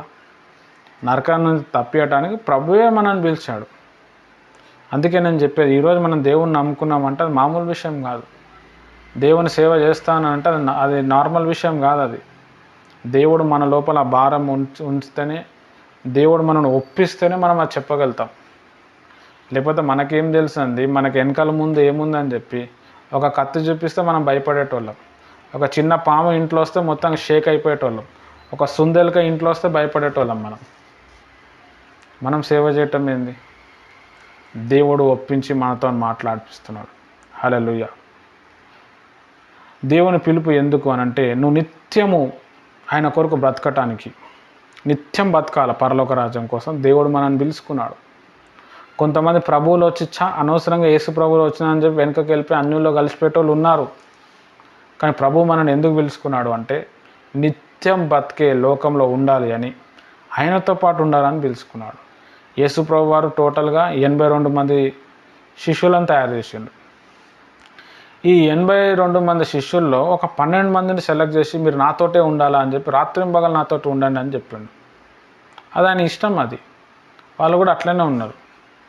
అడిగారు, ప్రభా మేము భార్యను పిల్లల్ని వదిలేసి వచ్చినాము, మరి మాకు ఎట్లా ఉంటుందంటే, లేదు మీకు లైఫ్ చాలా బాగుంటుంది, మీరు పరలోక రాజ్యంలో అన్నీ సంపాదించుకుంటారు, పరలోక రాజ్యంలో మీ బహుమానం గొప్పగా ఉంటుందని ప్రభు చెప్పిండు. మన బహుమానము గొప్పగా ఉండటానికి మనం నిత్యము బ్రతకాలని చెప్పి ప్రభు మనల్ని పిలుచుకున్నాడు. అంత మంచి పిలుపు ఇచ్చిన తర్వాత కూడా మనం వెనుకకు పోతే మనంత పిచ్చోళ్ళు ఎవరైనా ఉంటారా? మీరు చెప్పండి నాకు. హల్లెలూయా. మొన్న ఇక్కడ హైదరాబాద్లో ఒక చర్చిలో ఒక ప్రేయర్ మీటింగ్ జరుగుతుంటే కొంతమంది అన్యులు భవానీ మాల వేసుకొని ఆ వ్యక్తిని, పాస్టర్ గారిని బెదిరించారు. ఆయన ఉంటాడు ఒక 60-65 వరకు ఉంటాడు. నువ్వు యేసు దేవుడు కాదు అని చెప్పి ఇప్పుడు ఈ బొట్టు పెట్టుకోలేదు, నిన్ను చంపేస్తా. ఆయన చచ్చిపోయినా అయిపోతుండే. ఆయన పాపం భయపడిపోయి ఏం చేసిండంటే బొట్టు పెట్టుకుని యేసు దేవుడు కాదని చెప్పి మళ్ళీ ఒక దగ్గర పోయి ఏడుస్తూ ఉన్నాడు. హల్లెలూయా. నిత్యం ఒకవేళ చెప్పి చచ్చిపోయింటే నిత్యం బతికే లోకంకి వెళ్ళిపోయాడు ఆయన, అకార్డింగ్ టు బైబుల్. దేవుడు ఇచ్చిన మంచి గ్రాడ్యుయేషను, ప్రమోషను ఆయన పోగొట్టుకున్నాడు. హల్లెలూయా. అయితే దేవుడు మనల్ని ఎందుకు పిలుచుకున్నాడు? నిత్యం ఆయనతో పాటు బ్రతకటానికి పిలుచుకున్నాడు. మరి అంత పిలుచుకున్నప్పుడు కూడా నేను సేవ చేయ బ్రదర్, నేను వెళ్ళను బ్రదర్, నా వల్ల కాదు, మా ఆయన ఒప్పుకోడు, మా భార్య ఒప్పుకోదు అంటే దేవుని ప్రియమైన వాళ్ళారా, మనం ఎంత మూర్ఖమో అర్థం చేసుకోవాలి. హల్లెలూయా. చాలా ఇంపార్టెంట్. తర్వాత దేవుడు మనల్ని ఎందుకు పిలుచుకున్నాడు అంటే శ్రమ పడటానికి పిలుచుకున్నాడు. లోకంలో ఎవడు శ్రమ పడతలేడు. లోకంలో తన బిడ్డల కోసం ఎవరు ఆలోచిస్తలేరు. మరి ఎవరో ఒకరు ఆలోచించాలి కదా. దేవుని భారం ఎవడో ఒకడు మొయ్యాలి కదా. దేవుని శ్రమలు అనుభవించాలి కదా. దేవుని కూడా కొన్ని ఫీలింగ్స్ ఉన్నాయి. ఇప్పుడు ఒక వ్యక్తి ఉన్నాడు, ఆయన ఖచ్చితంగా ఒంటరిగా ఉండి నేను ఎవరినైనా పెళ్లి చేసుకోవాలనుకుంటాడు. ఎందుకు పెళ్లి చేసుకోవటం? అట్లనే ఉండొచ్చు కదా. ఆయనకు అందరూ ఫ్యామిలీ, అక్క, చెల్లె, తమ్ముడు అన్నీ ఉంటే ఆయన చేసుకోకపోవచ్చు. ఒంటరిగా ఉంటే ఖచ్చితంగా నాకు భార్య కావాలని చేసుకుంటాడు. ఆయన చేసుకోవడం తప్పేమీ కాదు. అట్లనే దేవుడు కూడా తన భారం మోయటానికి, తన బాధలు చెప్పుకోవటానికి దేవుడు నిన్ను నన్ను పిలుచుకున్నాడు. ఆయన పిలుపుకి కారణం అది. నన్ను ఎందుకు పిలిచిండు బ్రదర్, నా దగ్గర ఏముందని, నేను అంత పెద్ద భక్తుని గాను, నా వల్ల సేవ చేయటం రాదు, నాకు ప్రేయర్ రాదు, ఎట్లా, ఇందుకే పిలిచాడు. అంత గొప్ప దేవుడు తన బాధ చెప్పుకోనికి మనం పిలిచినప్పుడు, మనం నిత్యం వెళ్ళే లోకంలో వెళ్ళాలని పిలుచుకున్నప్పుడు, మనం అది మొయ్యకపోతే మనంత ఎడ్డోళ్ళు ఎవరు ఉండరు, పిచ్చోళ్ళు ఎవరు ఉండరు. హల్లెలూయా. తర్వాత దేవుడు మనల్ని ఎందుకు పిలుచుకున్నాడు అంటే ఆశీర్వాదం ఇవ్వడానికి పిలుచుకున్నాడు. అబ్రహాంకి చెప్పిండు, నీ ద్వారా మొత్తం ప్రపంచంలో కుటుంబాలన్నీ ఆశీర్వదింపబడతాయి. హల్లెలూయా. దేవుడు మనల్ని కూడా పిలుచుకున్నాడు. ప్రపంచంలో ఉన్న కుటుంబాలన్నీ కూడా మన ద్వారా ఆశీర్వదింపబడతాయి. ఒక సేవకుడు సేవ చేస్తుందంటే ఎంతమందికి ఆశీర్వాదం ఉంటుంది. పిల్లలు లేని వాళ్ళకి ఆయన ప్రార్థన చేసే పిల్లలు పుడతారు. రోగం ఉన్నవానికి ప్రార్థన చేస్తే రోగం నుంచి బయటపడతాడు. అన్యులుగా ఉండి నరకానికి పోయే బ్యాచ్ ఉంటాయని చెప్పే వాక్యంని బట్టి వాళ్ళు ప్రభువులో వస్తారు. అది ఆశీర్వాదం కాదా? ఇంకా ఒకనికి ఉద్యోగం లేదు, తనలాడుతున్నాడు, ప్రార్థన చేసారు, ఉద్యోగం వచ్చింది, నీ దగ్గర ఉన్న ఆశీర్వాదం ఆ వ్యక్తికి వెళ్ళింది. ఒక వ్యక్తి మంత్రాల చేత సైతాన్ శక్తుల చేత పీడింపబడుతురు, నువ్వే ఆడ ప్రార్థన చేసిన వానికి విడుదల వచ్చింది. మరి ఇది ఆశీర్వాదం కాదా? అనేకులను ఆశీర్వదించడానికి మనకు ఆశీర్వాదం ఇచ్చాడు. అనేక కడుపులు నింపటానికి మనను ఆశీర్వదించాడు. మనకు ఆశీర్వాదం రాకముందు శ్రమ వస్తుంది, బాధ వస్తుంది, వేదన వస్తుంది. అవన్నీ తట్టుకుంటే ఆశీర్వాదం వస్తుంది. మనం అనేకులకు ఆశీర్వాదం ఇస్తాం. ఇది ఎవరి జీవితంలో జరిగింది? యూసేపు భక్తుడి జీవితంలో జరిగింది. ప్రపంచానికి అన్నం పెట్టే అన్నదాత యూసేపు, ఆయనలో అది ఉంది, ఆ పిలుపు ఉంది ఆయనకి. దానికి ముందు వాళ్ళ అన్నల చేత, వాళ్ళ తండ్రి చేత భయంకరమైన శ్రమ అనుభవించిండు ఆయన. దేశంలో భయంకరమైన శ్రమ అనుభవించిండు, కానీ భరించిండు ఆయన. తర్వాత ఏమైపోయింది? ఆ దేశంలోనే రాజే నువ్వు ఏది చెప్తే నేను అది చేస్తా అన్నాడు.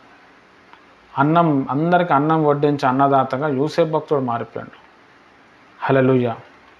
యూసేపు భక్తుడు తప్ప ఎవడు చేయలేడు ఆ పని. అందుకే దేవుడు ఆయనను సెలెక్ట్ చేసుకుని 10-12 మంది అన్నదమ్ములు ఆయనను సెలెక్ట్ చేసుకొని తెచ్చుకున్నాడు. దేవుడు ఆయనను పిలుచుకున్నాడు. దేవుడు, మీరు బైబిల్లో ఎక్కడైనా ఎవరినైనా చూడండి, ఎవరినైనా పిలుచుకొని సేవలో పిలుచుకుంటే వాడిని ఎప్పుడూ కింది స్థాయికి తీసుకొని పోలేడు. వాడి జీవితం ఆగమాగం చేయలేడు. మీరు యూసేపుని తీసుకోండి, లేదంటే దానియేలుని తీసుకోండి, లేదంటే మోషేని తీసుకోండి, లేదంటే దావీదుని తీసుకోండి, లేదంటే సమూయేలు భక్తుడిని తీసుకోండి, లేదంటే బైబిల్ ఉన్న శాంసన్ని తీసుకోండి, గిద్యోన్ని తీసుకోండి, లేదంటే యేసు శిష్యులను తీసుకోండి, పౌలుని తీసుకోండి. వీళ్ళందరినీ దేవుడు ఆశీర్వదించి అనేకులకు ఆశీర్వాదకరంగా మార్చండి. ఈరోజు మీ అందరితో కూడా దేవుడు ఎందుకు పిలుస్తున్నాడు? దేవుడు ఎందుకు పిలిచిండండి? అనేకులకు ఆశీర్వాదకరంగా మారటానికి, మీ వల్ల అనేకులు ఆశీర్వదింపబడటానికి దేవుడు మిమ్మల్ని పిలుచుకున్నాడండి. మామూలు వ్యక్తులు కాదు మీరు.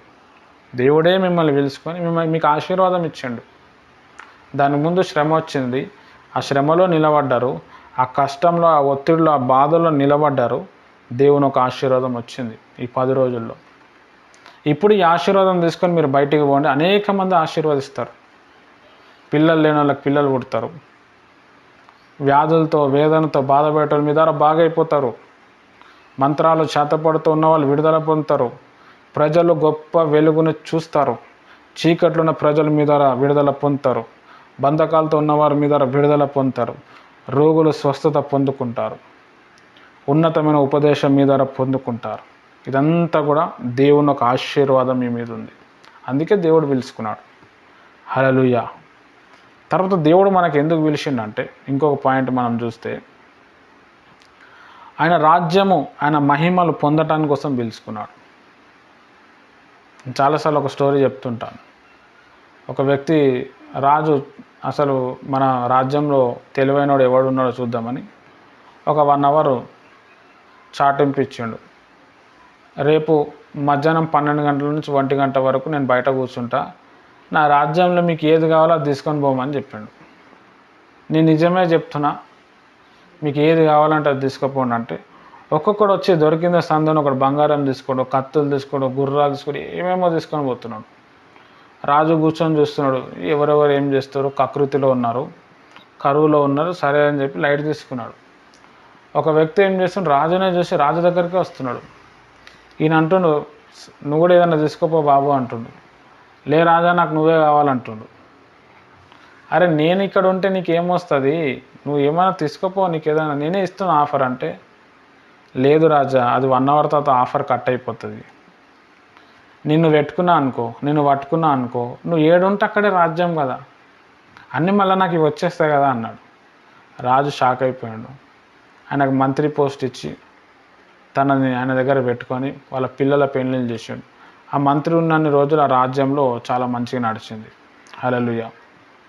అట్లా ప్రభు ఏం చేసిండంటే మన రాజ్యంలో అనుభవించాలి, మనం మహిమ పొందుకోవాలి.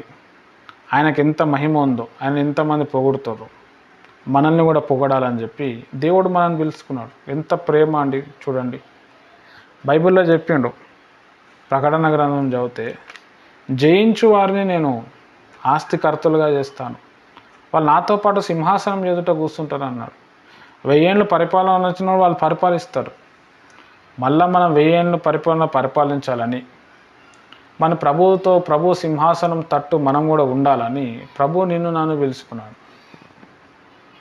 ఇప్పుడు నాకు చెప్పండి, మనకు వస్తున్న కష్టాలు, బాధలు, వేదనలు ఇవేమైనా ఎక్కువనా, లేకపోతే ఆఫ్టర్ ఆల్ దీన్ని మనం వదిలేస్తే దాన్ని అది పోతుంది, దీన్ని మనం పట్టుకుంటే అది కూడా మనకు వస్తుంది.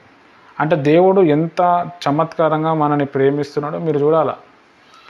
అది ఆ కాన్సెప్ట్ అర్థం కానంత వరకు దేవుడు నన్ను ఎందుకు సేవకు పిలిచిండు, అసలు ఏం అవసరం ఆయనకి అట్లా అనిపిస్తుంది మనకి. హల్లెలూయా. చాలా ఇంపార్టెంట్. మనం ఎప్పుడు సమాధానంతో జీవించాలని, మన మూర్ఖులు కాక జ్ఞానవంతులుగా జీవించాలని చెప్పి దేవుడు మనల్ని పిలుచుకున్నాడు. హల్లెలూయా. నా బిడ్డలు ఎవరి చేత మోసపోవద్దు, ఎవరు నా బిడ్డల్ని మోసం చేయొద్దు. నా బిడ్డలు జ్ఞానవంతులుగా ఉండాలి, నా బిడ్డలు నా ప్రతినిధులుగా ఉండాలి. అంటే నేను దేవుని ప్రతినిధులుగా ఉండాలని, దేవుని కోసమే బతకాలని, పరలోకంలో భూమి మీద యేసయ్యను చూపించాలని చెప్పి దేవుడే మనల్ని ఎన్నుకున్నాడు. ఎంత గొప్ప పిలుపో చూడండి. మన పిలుపు ప్రపంచంలో ఎవ్వరికి లేదు, సీఎంకి లేదు, పిఎంకి లేదు, ఇంకా వాళ్ళకంటే పెద్దోళ్ళకు కూడా లేదు. నీకు నాకే ఇచ్చాడు. కాబట్టి మనం ఆ పిలుపులో నిలబడాలి. ఆ పిలుపు కోసం మనం ప్రయత్నాలు చేయాలి. ఆ పిలుపుకు సంబంధించిన జ్ఞానం సంపాదించాలి. ఆ పిలుపులో ఎదగటానికి మనల్ని మనం జాగ్రత్తగా చేసుకోవాలి. హల్లెలూయా. ఇందుకు ఫర్ దిస్ రీజన్ ये वजह के बारे में अपन प्रभु का కాలింగ్ में रहना चाहिए. దీన్ని బట్టే మనము ప్రభు యొక్క పిలుపు, ఆయన ఏదైతే పిలిచిండో ఆ పిలుపు కోసం మనం నిలబడాలి. హల్లెలూయా. చూడండి ఎంత గొప్ప, ఆయనతో సహవాసం చేయటానికి, ఆయన సమాధానం మనలో రావటానికి, తర్వాత మనం స్వాతంత్రంగా స్వేచ్ఛగా ఉండటానికి, ఆయన కోసం ఒక నిరీక్షణ ఉందని తెలుసుకోవటానికి, పరిశుద్ధంగా జీవించటానికి, నిత్యము వెలిగే లోకంలో మనం ఉండటానికి, అనేకుల్ని మనం ఆశీర్వదించటానికి, శ్రమపడు వారిని విడిపించటానికి, ఆయన రాజ్యంలో ఆయన మహిమలు అన్నీ అనుభవించటానికి, సమాధానంతో జీవించటానికి ప్రభు పిలుపులు ఇచ్చాడు. ఇవి సాధారణ పిలుపులు. ఇంకా ఈ పిలుపుకి లోబడితే ఇంకా దేవుడు ఇంకా డీపెస్ట్ విషయాలు మనకి ఇస్తాడు. అందుకే ఎప్పుడు కూడా మన పిలుపుని మనము నెగ్లెక్ట్ చేయొద్దు.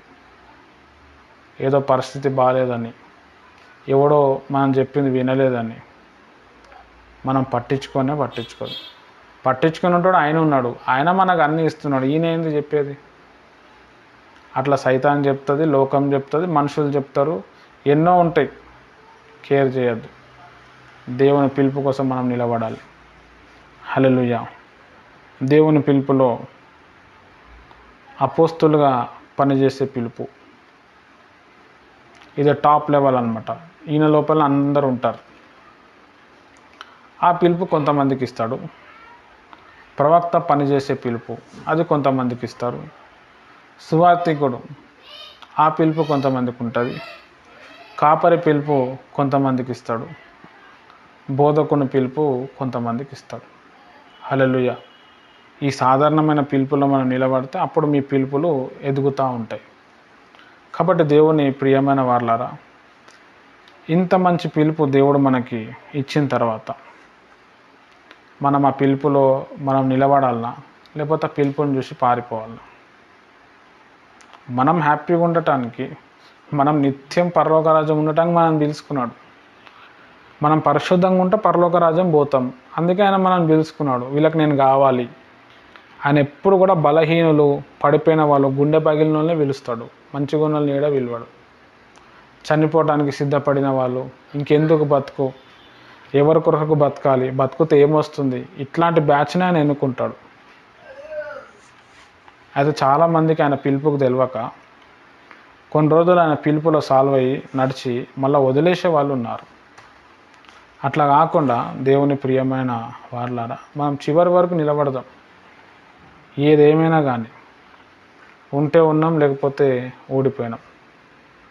కాబట్టి ఈ పిలుపు కోసం మీరు నిలబడి, ప్రభా నువ్వు ఇచ్చిన ఏదైతే పిలుపు ఉందో ఆ పిలుపుకు తగ్గట్టుగా నేను జీవించాలి, చివరి వరకు నా పిలుపు నేను కాపాడుకోవాలి. ఈరోజు నేను ఒక మంచి వాక్యం నేర్చుకున్నా, నిజంగా నువ్వు నా కోసం ఇంత పిలిచినావా, ఇంత లోతుగా ఉందా అని మనం ప్రార్థన చేసుకొని ఈ ప్రార్థనని మనం ముగించుకుందాం. కాబట్టి మీకు మీ పిలుపు ఏముంది, మీరు ఏదైనా గ్రహిస్తే ఇదిగో నా పిలుపు ఇది అని చెప్పి మీ పిలుపు ఏముందో చెప్పండి. తర్వాత మనం ప్రేయర్ చేసుకుందాం.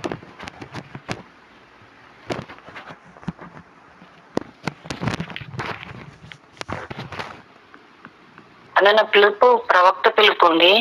నేను ప్రవక్త పిలుపే గ్రహించాను.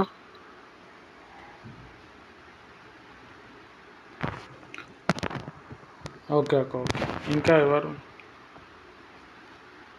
మరన్నగా కాపరి పిలిపించినాడు, పనిగా నడిపిస్తున్నాడు.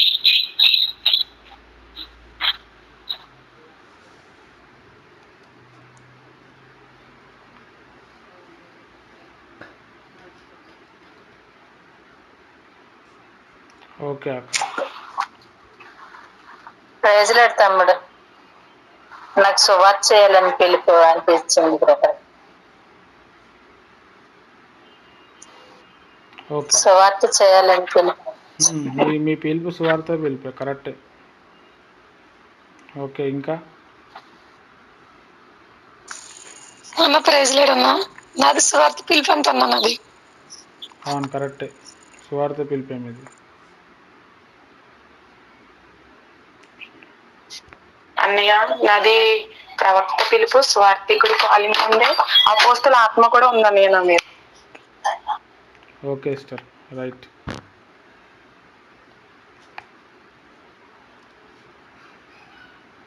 ఇంకా ఎవరన్నా? 3 క్యారెక్టర్లు నాలో గ్రహించాను అన్నయ్య నేను.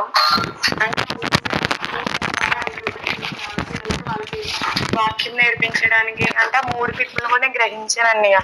దేవుడి ప్రేరేపణ ద్వారా, దేవుడి ప్రవచనం ద్వారా కూడా మాట్లాడారు. Okay sister, okay, thank you. Right. మరి మీకు మీ పిలుపు ఉందని మీరు ఎలా గ్రహించారు, ఎవరైనా చెప్పగలుగుతారా? అని నేను చెప్తాను అన్నయ్య. అంటే అపోస్తుల వలె అంటే స్వార్థకుడు ఎంతవరకు చేస్తాడంటే, మామూలుగా స్వార్థ చేసే వరకు అతను భారం ఉంటది అన్నయ్య. మామూలుగా ఒక వాక్యం చెప్తాం, బలపడతాం, తర్వాత వాళ్ళ గురించి అంతా ఏమి జ్ఞాపకం చేసుకోం, కానీ వాళ్ళు అడిగినప్పుడు ప్రేయర్ చేస్తాం. అది స్వార్థకుడి పిలుపు. ప్రవక్త పిలుపు ఎలా గ్రహించానంటే, ఎక్కువ దేవుడితో ఉండడానికి ట్రై చేస్తాం అన్నయ్య. అంటే లోకంలో ఎంత మట్టుకుంటామంటే స్వార్థ ప్రకటించే మట్టుకే మనం పని చేస్తాం, తర్వాత మళ్ళీ ప్రవక్తలో దేవుడి దగ్గర ప్రార్థన చేయడం నేను గ్రహించాను అన్నయ్య. అంటే లోకంతో అంతగా మనం సహవాసం చేయము, స్వార్థికుల్లో పని చేసి వచ్చి ప్రవక్తలో ప్రార్థన చేస్తానని నేను అది గ్రహించాను. మళ్ళీ ఒక విశ్వాసం విడిచిపెట్టడానికి నాకు ఒప్పట్లేదు అనమాట. నేను కాబట్టి ఎవరు చెప్తారు, నేను కాబట్టి ఎవరు ప్రేమింటారు, నేను ఆదరించాలి, అలా బలపరచాలని వాళ్ళ ఇంటికి వెళ్ళి ఎక్కువగా ప్రార్థన చేయడం, వాళ్ళకి వాక్యం నేర్పించడము, వాళ్ళని కూడా వాక్యం చెప్పమని అనడం ద్వారా నేను అపోస్తుల పిలుపు, అపోస్తుల ఆత్మ కూడా నా మీద ఉందని నాకు తెలుస్తుంది అన్నయ్య. ఓకే సిస్టర్, సంతోషం. మాధవక్క, నీకు ప్రవక్త పిలుపంది నీకు ఎవరు చెప్పారు, నీకు ఎట్లా అర్థమైందో చెప్పు. అన్న నాకు మీరే చెప్పారు. మరి నేను కొంచెము ప్రేయర్ లో ఉన్నప్పుడు మరి సేవ మీద కొంచెం ఇంట్రెస్ట్ వచ్చింది. మరి మీరు ప్రవక్త పిలుపు చూడవేయాలని చెప్పారు కదా, నేను ప్రేయర్ చేసేటప్పుడు కొంచెం అది టచ్ అయినట్టు వైబ్రేషన్ అలా అనిపిస్తుంది అనమాట. అందుకని అలా గ్రహించారు, నాకు ఎవరు చెప్పలేదు, మీరే చెప్పారు. దాని మీద కొంచెం రీసెర్చ్ చేశాను. అట్లా అని అవును ఇది పక్క 100% ప్రవక్త పిలుపు అని నేను తెలుసుకున్నాను. Thank you prayer. అన్నయ్య, నేను చాలా చోట్లకి వెళ్ళినప్పుడు మా అమ్మ కోసం ప్రార్థన చేసి వెళ్ళండి అని అడిగేవారు నన్ను. నేను అలాగే ప్రార్థన చేసి వచ్చేదాన్ని. నాకు చాలా సార్లు కూడా కల్లో దేవుడు మాట్లాడేవారు. అంటే ఎవరైనా ఇంటికి వెళ్ళి ప్రార్థన చేసినట్టు నాకు అలా చాలా సార్లు చూపించారు. అలా నేను వెళ్ళేదాన్ని, ప్రార్థన చేసేదాన్ని. నేను అలా చాలా సార్లు గ్రహించుకున్నాను అన్నయ్య నేనైతే. ఓకే అక్క, చాలా సంతోషం. ఇంకెవరు గ్రహించారు? సాలూరు పార్వతక్క, మీ పిలుపు ఎలా తెలుసుకోరు మీరు చెప్పండి. ప్రైజ్ తమ్ముడు. అంటే సువార్త అంటే ఇప్పుడు నేను ఎక్కువంటే ఇంట్లో వీళ్ళ కోసం వీళ్ళు రక్షించుకోవాలి, నా భర్త బిడ్డలు రక్షింపబడాలి, వీళ్ళకి బాగా సువార్త చెప్పాలి. దేవుడి కోసం నువ్వు తెలుసుకోలేదు, మాకేటి చెప్తావు అని వీళ్ళు అనిపించుకోకుండా దేవుళ్ళు బాగా బలపడి వీళ్ళకి సువార్త చేసి నా కుటుంబం నేను రక్షించుకోవాలి, అనేకులకి ఇంకెవరెవరు తెలియని వాళ్ళు ఉన్నారో వాళ్ళకి సువార్త చేసి దేవుడు నా పట్ల, నా కుటుంబం పట్ల దేవుడు కార్యం చేశారు, మీకు కూడా చేస్తారు, దేవుడు నిజమైన దేవుడు తెలుసుకోవాలని నేను ఎప్పటి నుంచో నాకు వాగ్దానం కూడా ఒకసారి వచ్చింది. మనుషులు పట్టి జారాలుగా నేను చేస్తానని వచ్చింది. మరేమో మరి ఎక్కువగా చేపలు పట్టడం, ఎక్కువ పగిలిపోయినట్లుగా, ఓడి పగిలిపోయినట్లుగా ఇలాంటి కనిపించడం. అంటే నా హృదయంలో ఉన్నది ఆసక్తి అంటే ఏంటంటే అందరికీ నేను దేవుడి గురించి చెప్పాలి, నేను రక్షించబడినట్లుగా నా కుటుంబం అంతా రక్షింపబడాలి, దేవునికి ఒక మాదిరికరంగా ఉండాలి, దేవుని భయంకరంగా నేను ఒక సాక్షిగా నిలబడాలని ఆసక్తితోనే నేను ఒక సువార్త చేస్తానని పిలుపు వచ్చిందని మీకు చెప్పాను. నేను ఇప్పటికీ మా సేవకులకు కూడా చెప్తుంటాను, మనం సువార్త చేయడానికి వెళ్దాం, నేను ముందుకు వస్తాను, మీరు రండి అని ఎంత ఫోర్స్ చేస్తానో తెలియదు. అలాగే అనేసి ఇప్పుడు అలాగే ఎన్నో సంవత్సరాలు అయిపోయింది కానీ రావట్లేదు. అందుకే సువార్త అని ఆశపడ్డాను తమ్ముడు.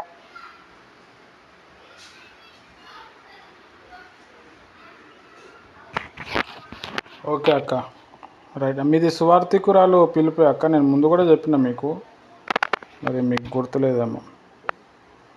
ఓకే రైట్, మనం ప్రేయర్ చేసుకుందాం.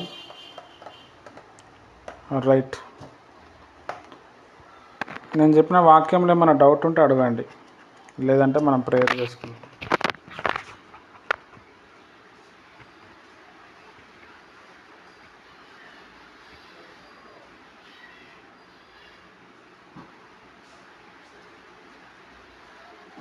తమ్ముడు, నేను ప్రేయర్ చేసేటప్పుడు ప్రేయర్ బాగోట్లేదా? ఈ రోజు నేను చర్చికి వెళ్ళాను కదమ్మా, 2 గంటల అప్పుడు వెళ్ళాను, 5 గంటల వరకు వెళ్ళి విన్నాను, కానీ ఒక్క వాక్యం కూడా వినలేదు. నేను 5 గంటలప్పుడు వచ్చాక అప్పుడు తొందరగా అన్నం తినేసి మరి సిస్టర్ చెప్పిన వాక్యము ఆలకించాను. అయ్యో, ఎంత మంచి వాక్యానికి మిస్ అయిపోయి నేను చర్చికి వెళ్ళాను, ఏం వాక్యం విన్నాను, నువ్వేం ప్రేయర్ చేస్తావు, ఆ వాక్యాలు పట్టుకుని ప్రేజలు కళ్ళబూర్లు ప్రార్థనలు గట్ట చేయకండి అనేసి సేవకులు అన్నారు. చాలా బాధపడ్డాను. మరేమో నేను కళ్ళద్దరు పెట్టుకోండి కదా, కళ్ళు కిందకి తీస్తే నిద్రపోతాను అని చెప్పేసి నీ దెయ్యం నాకు వచ్చేస్తుంది, నువ్వు నిలబడు అనేసి చాలాసేపు నిలబెట్టేశారు. నేను చాలా బాధపడ్డాను. అందుకే నాకు ఎందుకు నేను ఈ ప్రేయర్కి మిస్ అయిపోయి మా చర్చికి వెళ్ళానా, పాస్టర్ గారు గౌరవించి వెళ్ళానా, లేకపోతే దేవుని గౌరవించి వెళ్ళానా, దేవుడు ఎక్కడ ఉన్నాడు కదా. నిజంగా నేను ప్రేయర్ నేను ఎలా చేస్తానో నాకు నా దేవుడు తెలిస్తే చాలు, కానీ ఒక రోజు కూడా తమ్ముడు ఏమనలేదు, ఎందుకు మా పాస్టర్ గారు ఇలాగ అన్నారని చాలా బాధపడ్డాను. నిన్ను అడుగుదాం అనుకున్నానా, నిన్ను చేయడం వచ్చా రాదా, నా కళ్ళబుల్ల ప్రార్థనలు అని అంటున్నారు. పట్టించుకోకు, వాళ్ళు చెప్పేది వాళ్ళకే రాదు ప్రార్థన. సరే, మీరు ఒకసారి ప్రార్థన చేయండి, నేను నేర్చుకుంటా అని చెప్పు. నీ ప్రార్థన రికార్డ్ చేయి, వాళ్ళ ప్రార్థన కూడా రికార్డ్ చేయి, అప్పుడు చూడు, అప్పుడు వాళ్ళు నీకే అర్థమవుతుంది. లైట్ తీసుకోవాలి అంతే. కొంతమంది బైబిల్లో వాక్యాలు పెట్టి ప్రార్థనలు చేయకూడదని అంటారమ్మా. వాక్యాలు ప్రార్థనలు చదువుకునే ప్రార్థన అంటేనే వాక్యాలు పట్టుకొని ప్రభుని గుర్తు చేయటం. ప్రభా, నువ్వు ఈ వాగ్దానం ఇచ్చినావు, ఆ వాగ్దానం. ప్రార్థన అంటేనే అది. బైబిల్లో భక్తులందరూ అదే చేసారు. అదే చేయొద్దంటే వాళ్ళకి పెద్ద ప్రార్థన గురించి అవగాహన లేదు కాబట్టి అట్లా చెప్పారు. పట్టించుకోవద్దు. దేవుని చిత్తం అయితే దేవుడు వేరే సంఘం నడిపిస్తాడు. మీకు దేవుణ్ణి అడగని దేవుడే కాపాడుతాడు. ఇట్లనే కొంతమంది వాక్యాలు ప్రార్థన చేస్తూ ఉంటే కించపరిచే వాళ్ళు ఉంటారు. వాళ్ళకే చక్కగా రాదు. వాళ్ళు నువ్వు వాక్యమే కాదు, నువ్వు ఏది చెప్పినా కానీ దానికి వాళ్ళు రివర్స్ అవుతారు. ఆ సైతాను అట్లా డిస్టర్బ్ ఇస్తుంది. నీలోన సైతాన్ మాకు ఆవరిస్తుంది అని అంటే ఇక ఆయన సేవకుడు కానే కాదు. సేవకుడు అంటే ఆ విశ్వాసికి ధైర్యం ఇవ్వాలి. విశ్వాసినే కన్ఫ్యూజన్ చేస్తూ ఉంటే ఆయన సేవకుడు ఎట్లయితాడు? అట్లా చాలామంది ఉంటారు. వాళ్ళని చూసి మనము పట్టించుకోవద్దు, లైట్ తీసుకోవాలి. ఎన్నో చెప్తూ ఉంటారు. నెక్స్ట్ టైం ఎప్పుడైనా పోతే అక్కడ ప్రార్థన చేయకండి, జస్ట్ ఆడ వినేసి వచ్చేసేయండి. వాళ్ళు వద్దంటారు కాబట్టి మనం కూడా అట్లనే ఉండాలి. చేయండి చేయండి అని అన్నప్పుడు కూడా లేదంటే నేను నెక్స్ట్ టైం చేస్తాను అని చెప్పాలి. చేసినా ప్రాబ్లమే, చేయకపోయినా ప్రాబ్లమే. దాని బదులు చేయకపోతేనే బెటర్. ఇందులో వస్తారు కదా, ఇందులో మంచి బలపడండి, తర్వాత దేవుడు మిమ్మల్ని వాడుకుంటాడు. రైట్, ఓకే, ప్రార్థన చేసుకుందాం. స్తోత్రం తండ్రి, పరిశుద్ధమైన దేవ, ఈ చెప్పిన మాటలు ఈ బిడ్డల్లో ఫలించునుగాక. ఏ బిడ్డకి మీరు ఎలాంటి పిలిపించినారో చివరి వరకు వారు నిలబడే కృప అనుగ్రహించి ఆత్మపూర్ణులుగా తయారు చేయమని యేసు క్రీస్తు నామంలో ప్రార్థిస్తున్నాను తండ్రి. ఆమెన్. ప్రభువైన యేసుక్రీస్తు కృప, తన యొక్క పరిశుద్ధ ఆత్మ సహవాసం ముఖ్యంగా మీకు సదాకాలం తోడే నడిపించునుగాక. రైట్, ఓకే, అందరికీ ప్రైజ్ ది లార్డ్. రేపు సాయంత్రం 5 గంటలకి మీరు అందరు కూడా ప్రేయర్కి రండి. మీకు దేవుడు ఏమేమి మేలు చేసిండో ఆ సాక్ష్యం మీరు ఒక 5-10 నిమిషాల లోపలనే చెప్పండి. Thank you. Praise the Lord. Bye. రేపు పొద్దున అందరికీ